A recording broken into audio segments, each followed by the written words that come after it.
Perdamaian, perdamaian, perdamaian, perdamaian, perdamaian, perdamaian.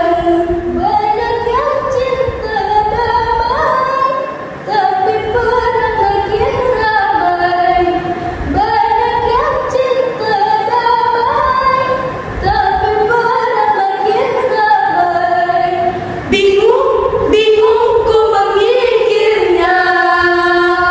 Betul hadirin, demikianlah lagu yang diciptakan oleh Nasdaria yang berjudul Perdamaian.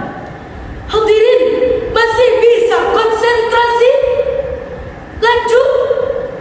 Umat Islam yang ditunjuk oleh Allah sebagai ummatan wasatan, umat yang modern dan menjadi model konsep kehidupan, kini semakin identik dengan radikalisme dan kekerasan.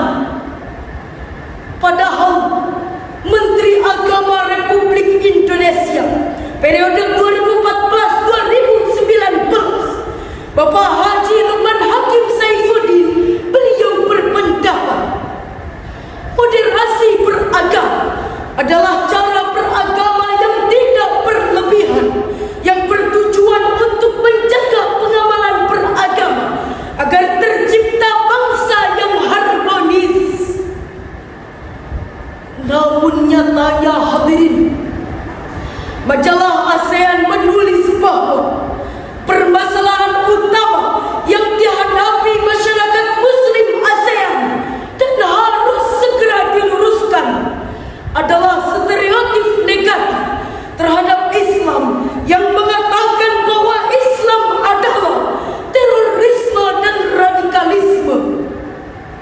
Dengan demikian, uraian tersebut dapat kami simpulkan, moderasi beragama harus diterapkan dengan cara saling menghormati, saling menghargai, dan saling menyayangi, saling bertoleransi agar tercipta bangsa yang harmonis, aman, tentram, damai, serta menjadi rahmatan lil alamin.